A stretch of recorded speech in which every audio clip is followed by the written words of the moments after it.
I'm so happy to be hosting Heather Rosen today here on the Breakpoint interview. Heather, so great to have you here. I can't wait to introduce you to our readers and our listeners. And thank you for showing up. Absolutely. Very happy to be here talking with you. Great.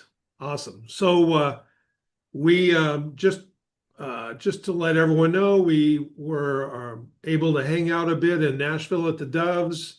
I got to know you there, and that's where I realized in short order our listeners needed to know who you are. So this is fantastic. You're a Winnipeg girl originally, but you've Yes, been on quite a journey since then. So why don't you tell us all about Heather and how that journey has changed you? for sure. I'll start at the beginning. I was born and raised in Winnipeg, Manitoba. I went to church growing up, but it was more of a habitual thing that my family did. I didn't have the revelation of Jesus on the cross or understand a relationship with Jesus. So at 16, I stopped going to church Hmm. and set off to find God for myself. And through that time, I was living not a Christian lifestyle. I partied a lot. I got into new age. I was pursuing a musical career, but very much in secular music. Hmm. And I had an encounter with God about 15 or so years after that, after living that lifestyle, after leaving church at 16. I had an encounter with God and ended up at a church that changed my life. And I was immediately thrust up onto the worship team. No kidding. Having no idea what I was doing. Like, the how they say God doesn't call the qualified, he qualifies the called. Yes. That was me, like poster child, because I had been performing my whole life, but I had an understanding that this was not the same thing. I was like, this is not performance. So the Yes. only thing that I knew how to do was just close my eyes and sing to Jesus because my yearning for a relationship with him in the beginning of my relationship with him at that time was genuine and real. So I was leaning on him big time Hmm. and began leading worship. And at this time, I had left secular music in terms of chasing my artist career. I had quit. I had been like, nobody wants to hear me sing. People don't like my voice. All kinds of things that the enemy had me believing. I had completely stopped performing, recording, releasing.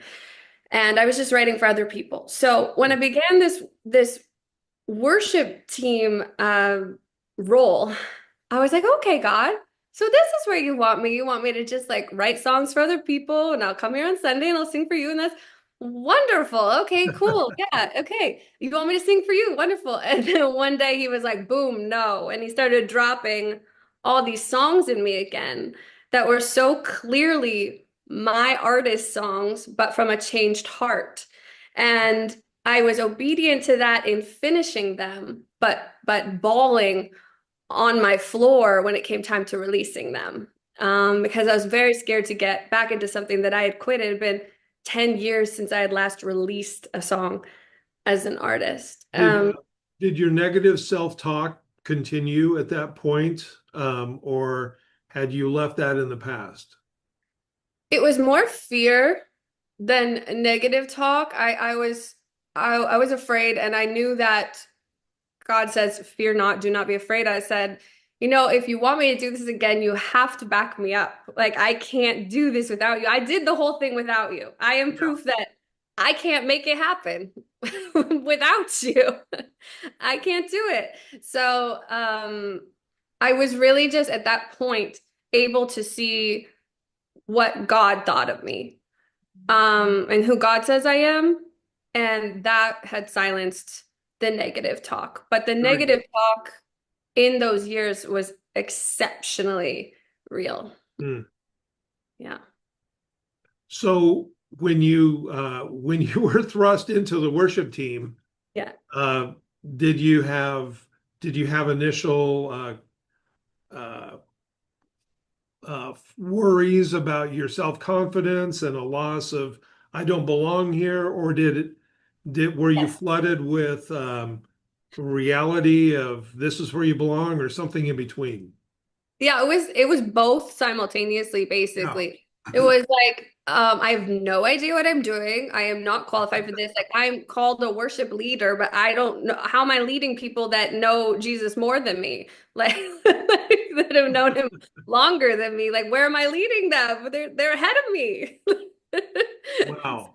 So that for me was confusing. But again, when I took everything to him, he made it so that I had to completely rely on him for something that I had been doing my whole life, which was singing, and I was in prayer before every single service. I was at prayer daily just about the fact that you're putting me in front of your people to lead them in something so sacred, and I am nothing without you working through me. So, What a yeah. story.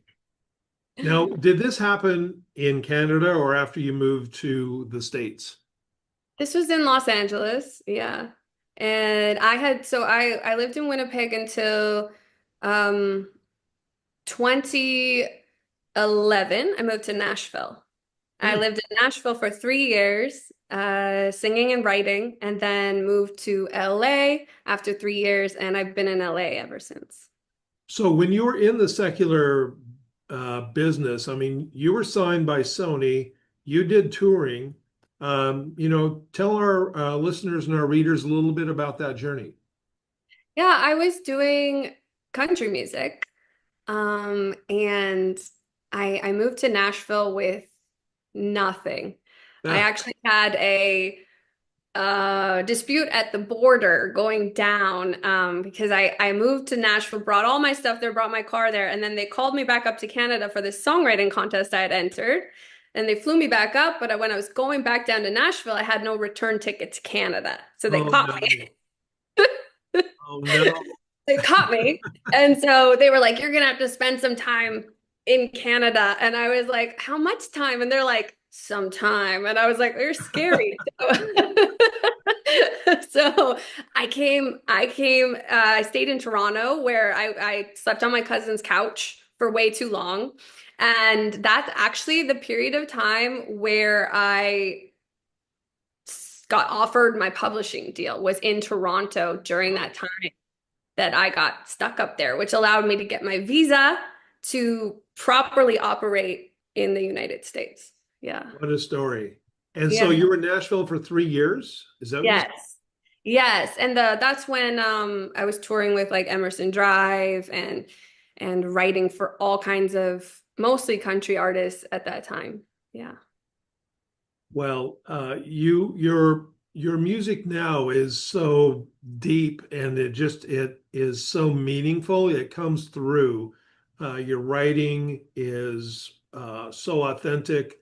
I know that the listeners that we have on Worship Road Radio love the two songs that we're playing, and I can't wait to hear new stuff. And so I believe there's a release date right around the corner.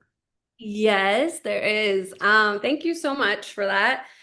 I have a release called Late Bloomer Starter Pack coming out November 6th, and it's an EP. It's basically a preview of the full album Late Bloomer. And I'm calling it Late Bloomer because of the way that I came to Christ. So late in life reminded me of coming of age Hmm.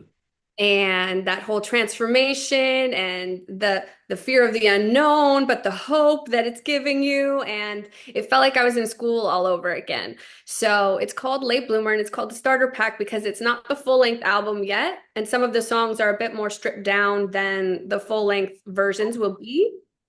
But then I'm also calling it Starter Pack because I feel very called to the baby Christians. Being someone who, when I did jump from secular to Christian music, as a listener, I didn't quite know what to listen to. A lot of worship music was like over my head, too theological, and it didn't make sense to me. But then I found myself not wanting to listen to what I used to be listening to. So I've tried to be a bridge for those people who have just come to Christ. And I call it the starter pack because it's like the first thing you should put on as soon as you're born again. I love that. I love that. And that's so needed. I mean, one of the things that we all recognize in Christian music is it's way too easy to put Christian jargon in there that seekers just don't understand what you're talking about. But yet, Christian music is one of the most powerful tools to touch the hearts of seekers, right? So, your music and the way you're looking at that, Heather, I think is really important. And especially with the renaissance of young people we're seeing right now, boy, I think that your music is so timely. I just love to hear that. Well, And so give us that date again. What date can we watch for that? November 6th. November 6th, late bloomer. Very good. Now, when you're writing, and you both perform and write, not a lot of people do that, but when you write, what's your process different? How is your process different from when you were in Nashville doing country music to what you're doing now in Los Angeles, really talking about God? Is it different? And if so, how? It's different in the way that I do a lot of it with my husband, actually, which is something I didn't do before. And he's like a brilliant, accomplished writer. And I used to refuse to work with him. But he is like my greatest editor, pusher. I will bring him something and I'll be like, "What do you think of this?" And he'll be like, "You can do better than that." And that is so hard to find someone who will push you like that and not be afraid to say that to you. And that's how these songs get to the level that they get to. It's different in that way, and he produces them. So we work as a team. So that's very different. But the process of them, like the divine drop of inspiration and then writing that out from there is actually exactly the same. I say it's the same songwriter, but a different heart. Oh, good. I like that. So I write them the same exact way that I used to write my songs with the same language and everything, but from a heart that is now belongs to Jesus. Uh, that's inspirational. Couple more questions, and that is, uh, when you going to tour, and any chance you come back to your native Canada for a tour? Yeah, if anyone offers me the front of a tour, I'll come.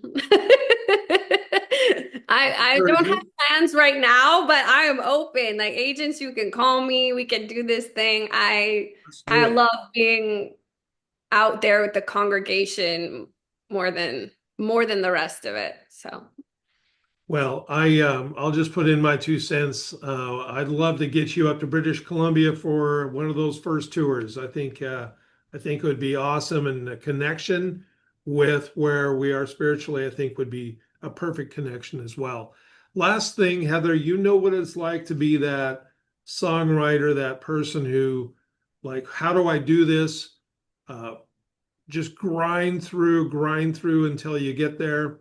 What kind of advice would you give to many of our readers who are younger Heather Rosens trying to write and trying to perform? What kind of advice would you give them based on your own journey?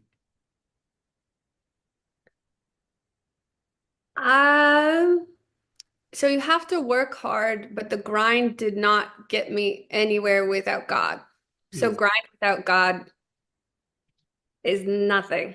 I like that. Grind without God. Yeah. Yeah. So go to him. He made you unique. He gave you a voice, a language, a purpose. There's a people out there that you're sent. Your words, your voice, your songs are sent to those people. Figure that out. Consult with God about who those people are and then direct yourself in that direction.